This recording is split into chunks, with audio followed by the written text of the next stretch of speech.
Olá, meus amigos, um dia de muita paz para todos nós. Hoje, exatamente 20 de novembro de 2023, estamos nós reunidos para estudarmos a obra Revista Espírita.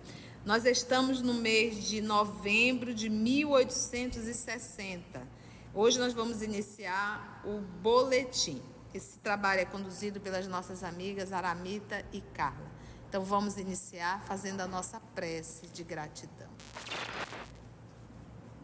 Divino amigo Jesus, amor querido, mais uma vez estamos nós reunidos em Teu nome para estudarmos essa doutrina bendita e em particular, Senhor, a Revista Espírita, que nos fala ao coração e à razão no início da doutrina dos Espíritos aqui na Terra.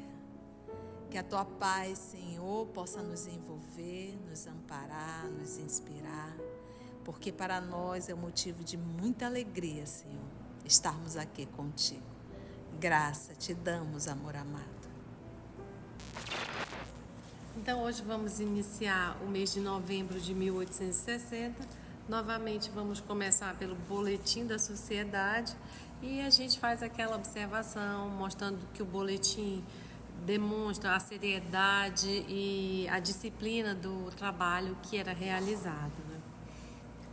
Sexta-feira, 5 de outubro de 1860, sessão particular. Reunião da comissão. Leitura da ata e dos trabalhos da sessão de 24 de agosto. Com o parecer da comissão, que tomou conhecimento da carta de pedido e após a leitura da ata, a sociedade admite como sócio livre o senhor B, negociante em Paris. Então, a gente já sabe que para ser membro da sociedade passou a ser exigido indicação e postura já séria para participar das reuniões. Então, o senhor B já é mais um associado, mais um membro. Sócio livre. Um sócio livre. Comunicações diversas. Primeira.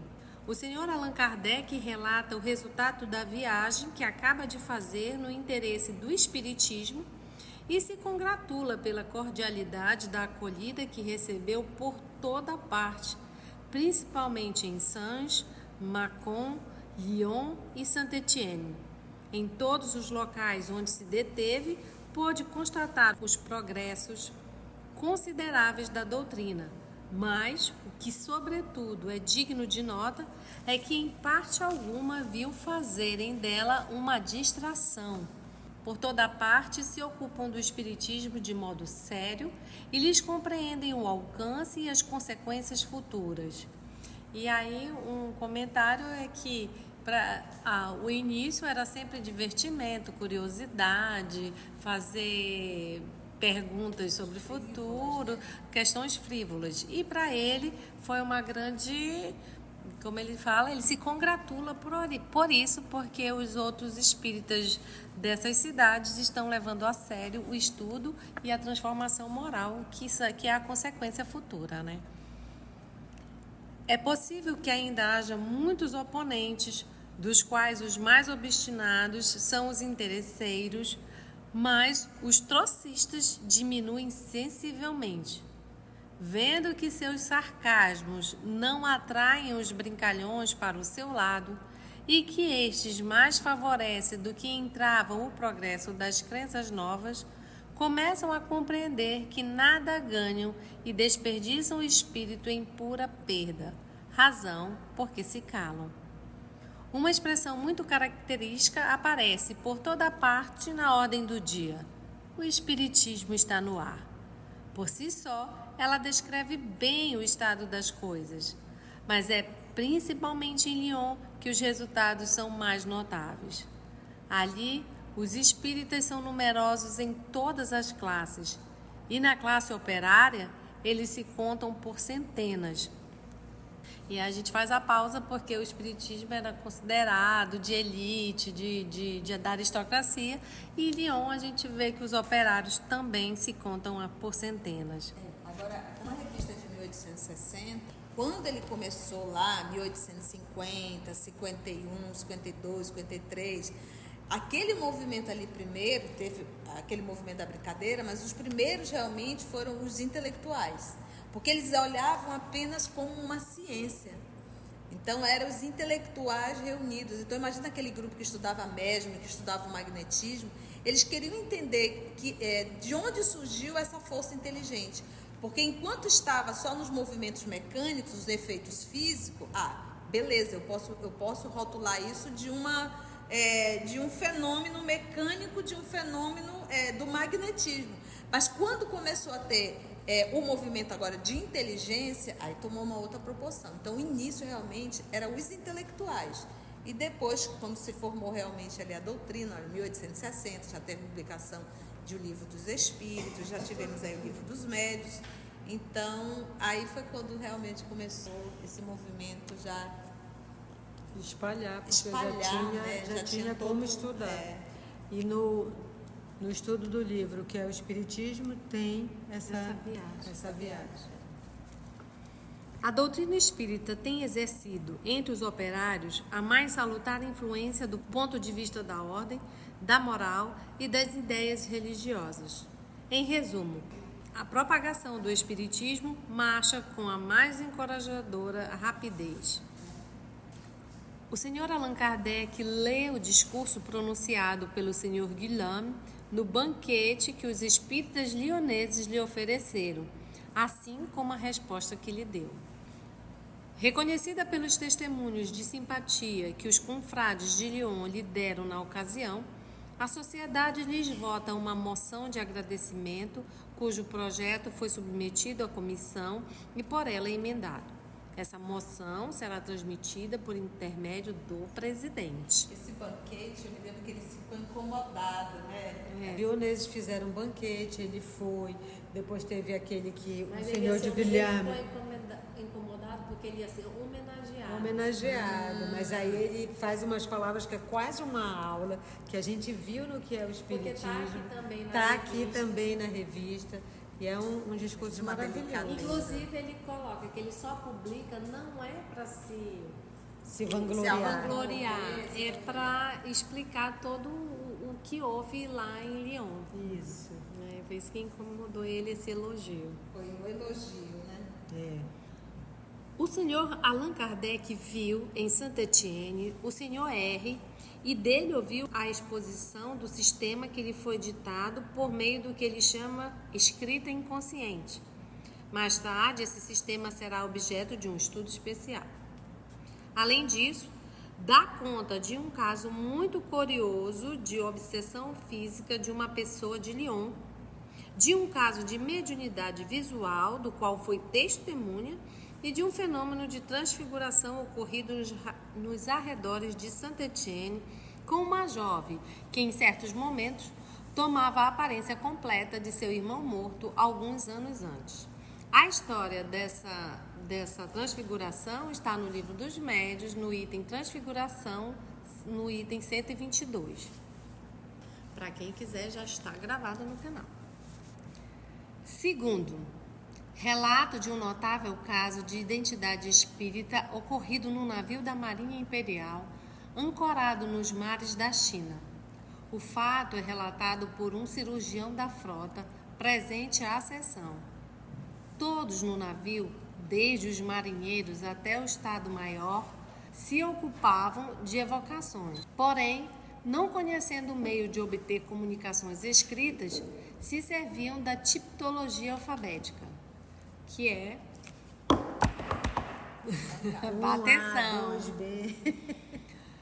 Alguém teve a ideia de evocar um tenente falecido há 2 anos. Entre outras particularidades, disse ele: peço insistentemente que pague ao capitão a quantia de... Ele designa a soma, que eu lhe devo e que lamento não ter podido fazê-lo antes de morrer. Ninguém conhecia tal circunstância. O próprio capitão se havia esquecido, mas, verificando suas contas, encontrou menção da dívida do tenente e a cifra indicada por seu espírito era perfeitamente exata. Então, Porque é interessante quando ele diz assim, nem fulano lembrava, nem o próprio criatura estava lembrando, o credor, mas é porque tinha aquela ideia de que o médium ele poderia buscar no consciente ou no subconsciente da criatura, entendeu? No consciente, na verdade. Então, eles tentavam justificar, mas eles não queriam aceitar a ideia de que era espírito falando, entendeu? Então, eles tentavam justificar de todas as formas, né? terceiro, o senhor de Grand Boulogne leu uma encantadora poesia, por ele dirigida ao seu espírito familiar. Alphonse de Grand Boulogne nasceu em 1810 e desencarnou em 1874. Ele é autor do livro Carta de um Católico sobre o Espiritismo, é membro correspondente da Sociedade Parisiense de Estudos Espíritas, era doutor em medicina, cavaleiro da Legião de Honra, foi vice-cônsul em Cuba e médium. É mencionado no Livro dos Médios, na primeira parte, Noções Preliminares, no capítulo 4 dos Sistemas. Desencarnou de uma doença do coração em 1874 em Paris. Foi autor de vários livros sobre medicina. Allan Kardec fez uma recomendação da brochura Carta de um Católico sobre o Espiritismo. Nós vamos ver na Revista Espírita de novembro de 1860, mais para frente. Mas nós já vimos que o senhor de Grand Boulogne também é membro, por isso que ele está mencionado aqui. Acabaram as comunicações do dia 5 e foram para os estudos. Estudos, primeiro, perguntas endereçadas a São Luís sobre sua aparição a um médium vidente de Lyon em presença do senhor Allan Kardec. Ele responde: sim, era eu mesmo. Era dever de minha missão não abandonar o diretor da sociedade que patrocina. Tá vendo?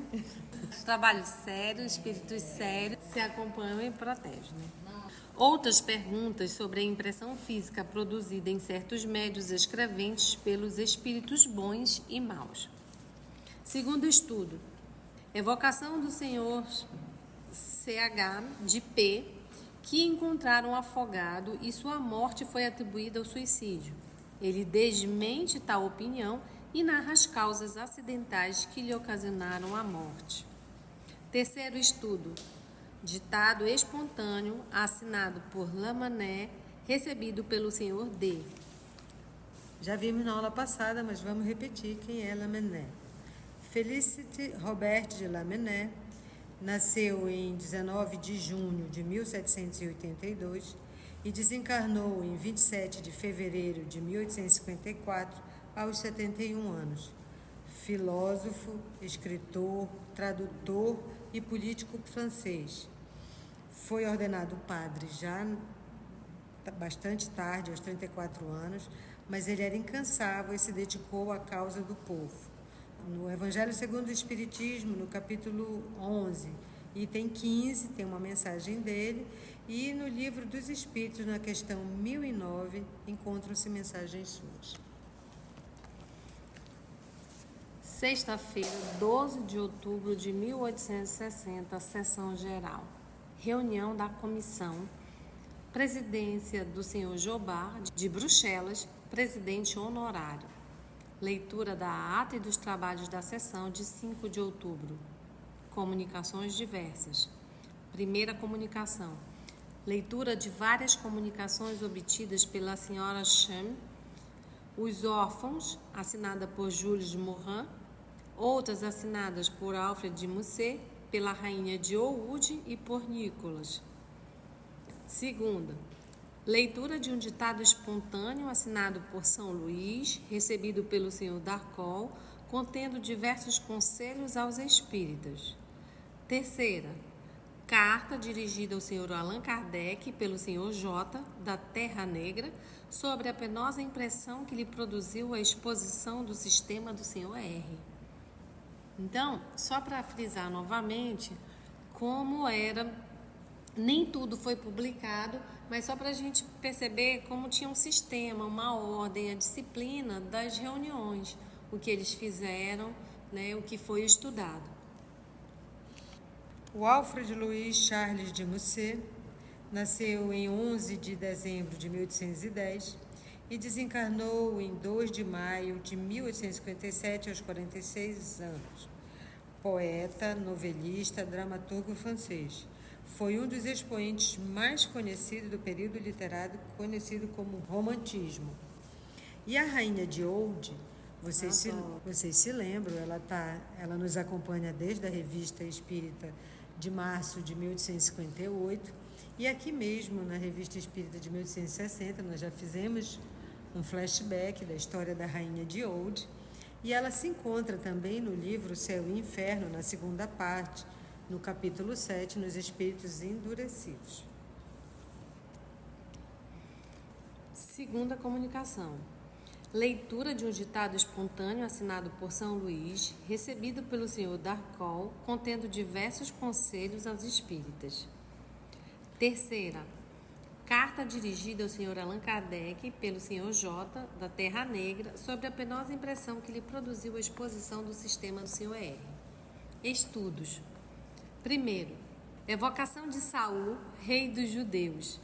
Declara que não é ele quem se comunica pela senhorita B.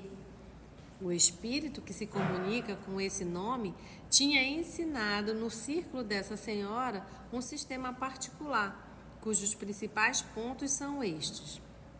A. Os espíritos são tanto mais esclarecidos quanto mais antiga tenha sido sua última existência terrena, de que se conclui, por exemplo, que São Luís deve ser menos adiantado que ele, porque morreu há menos tempo. Porque como o espiritismo estava ali tomando forma, surgiram vários sistemas. Então, quem já estudou o livro dos médios está familiarizado, né? Então, cada um foi criando um sistema. Olha esse sistema aqui, que absurdo. Saul morreu bem antes que São Luís, então ele é mais inteligente, mais sábio que São Luís. Mas foi um sistema, né? Eles vão criando. B. Os espíritos só se encarnam na Terra, sendo exatamente 3 o número dessas encarnações, nem mais nem menos, o que basta para os levar do grau mais baixo ao mais elevado. Tendo o Sr. Allan Kardec combatido essa teoria como irracional e desmentida pelos fatos, o espírito empenhou-se em fazê-lo mudar de ideia. Evocado, não pôde sustentar o seu sistema, mas não se dá por vencido e pede para ser ouvido numa sessão íntima por seu médium habitual. Nota. E aí a gente vê que o Kardec deve ter sabatinado ele de todo jeito. Ele saiu meio tonto e disse, posso voltar depois? Eu não estou passando bem. Kardec inteligente, né? Não. E aí, como diz como a gente acabou de ver do Lázaro Redivivo, né? A discrição e a vigilância é espírito superior que tem. Espírito inferior quer falar qualquer coisa e ser ouvido. E tanto ele insistiu que ele disse, bora numa sessão íntima, eu preciso falar. Só com o meu médio, né? Evocado não pôde sustentar o seu sistema. Não pôde por quê? Sabatinou, né, Carlinha? Saiu meio tonto. Nota. Realizada a sessão alguns dias depois, o espírito persistiu em dizer-se Saul, rei dos judeus. Mas, pressionado pelas perguntas, deu provas da mais absoluta ignorância, dizendo, por exemplo, que a encarnação só ocorre na Terra porque esta é o único globo sólido.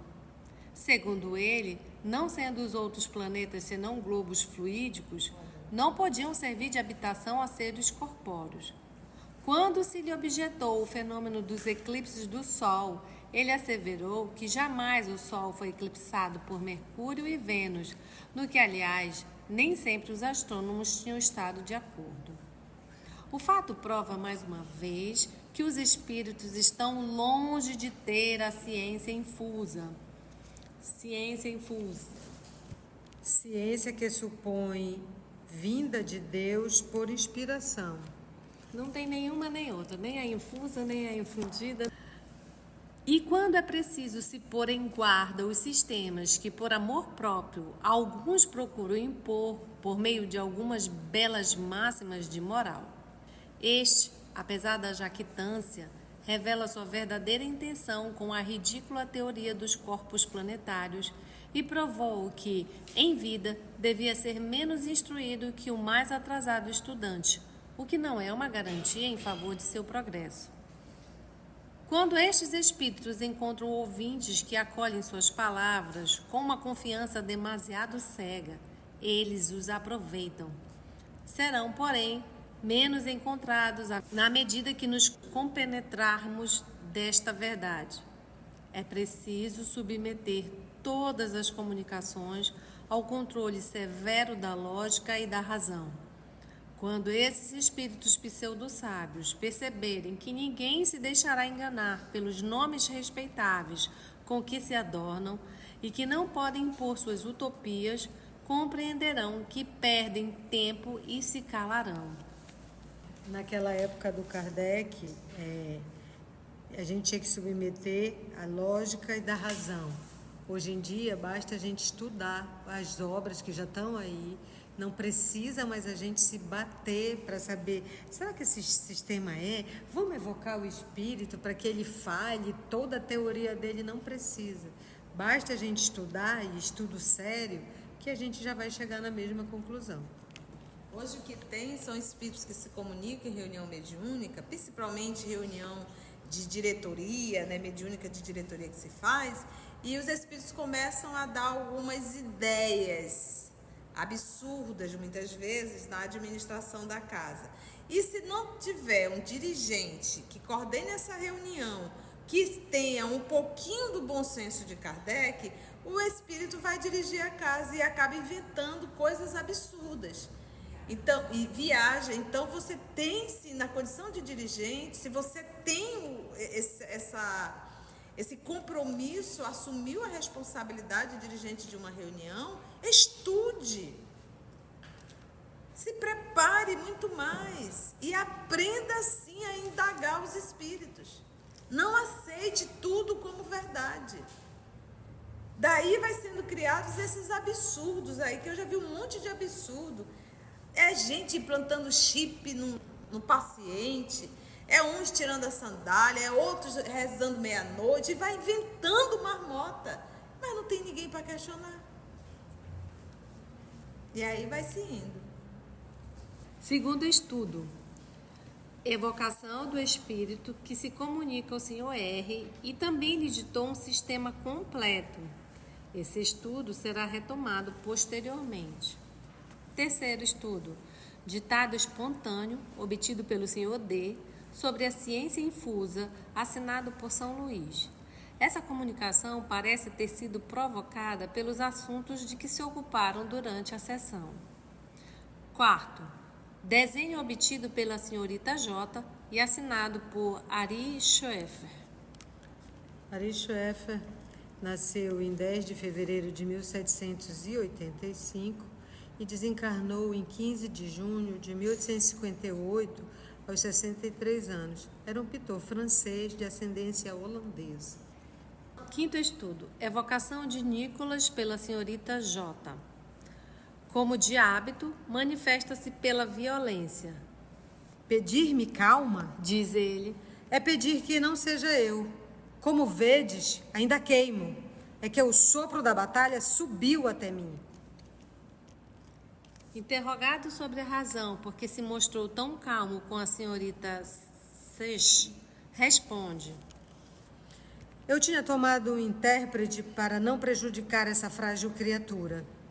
Pude ter belos e bons pensamentos, mas não pude escrevê-los eu mesmo. Um outro espírito se comunica espontaneamente por intermédio da senhorita J. Por sua extrema suavidade, por sua escrita bem posta, correta e quase moldada, que contrasta de maneira tão notável com a escrita entrecortada, angulosa e impaciente de N, a médio crê reconhecer João Batista, que várias vezes assim se manifestou. Ele fala da eficácia da prece e lembra as profecias do Apocalipse, que hoje encontram sua aplicação. E assim finalizamos essa leitura do dia 13 de outubro de 1860. Continuaremos no boletim nos próximos estudos. Se você chegou até aqui o final, deixa seu comentário. É muito importante a gente poder ler o teu comentário. Não esqueça de curtir para que possa divulgar a página.